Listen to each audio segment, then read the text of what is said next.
Toogle-Recoil. How does a Toogle-Recoil works at the mechanical level?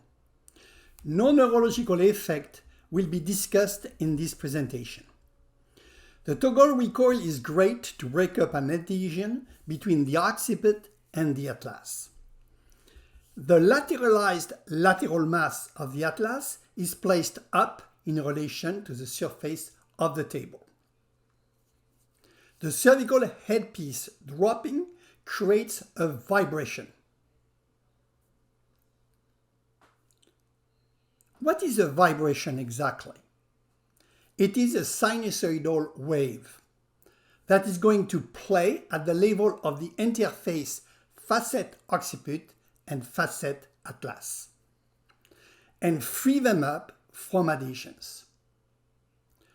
This drop, aka vibration, offers two advantages.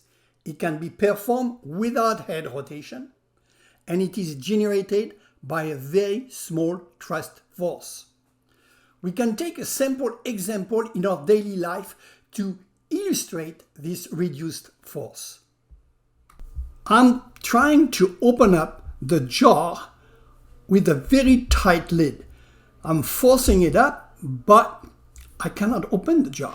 So I'm going to tap it several times on a granite countertop, and bingo, it opens. The lid hitting the hard marble created a strong sinusoidal wave. This wave broke the tight adhesion between lid and jar. A wave of the same type is generated by a drop. But let's see what happens if we place a softer piece of wood on the marble top. We take an identical type of jar and we try the same thing. Tap it, knocking it on a softer piece of wood.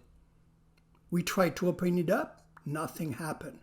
Let's try again, and we cannot open it up.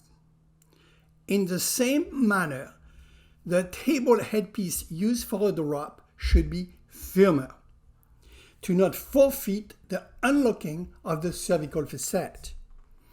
Generally, any headpiece sitting on many moving parts will also have the same dampening effect. In a Toogle-Recoil, two more things are important: the speed and the free fall of the headpiece. Let's view another daily life example to illustrate this. I have a glass and I flick the glass, and as soon as I touch it, the sound stops, the vibration stops. Flicking a finger on a crystal glass presents many similitudes with the Toogle-Recoil. If you do not recoil fast enough, like the flicking of the finger on the glass, the vibration is not produced. The amplitude of the doctor's toggle should be inferior to the amplitude of the headpiece drop. And finally, if the headpiece is not perfectly free from falling and the shoulder is touching it, the vibration is not produced either. The different mechanism of the table's headpiece will affect the amplitude, the quality of the drop, and the patient's positioning. On an axial table headpiece, as here, there is an axe of rotation on the cephalad aspect of the headpiece. From this, you can observe a few things. First, the axis of motion being on the cephalad aspect, the cephalad portion of the headpiece does not drop. Only the caudal portion of the headpiece drops.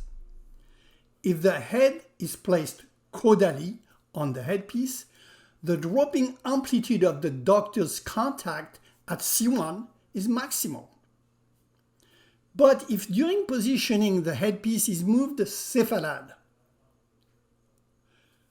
the amplitude of the drop is reduced and its effectiveness severely decreased.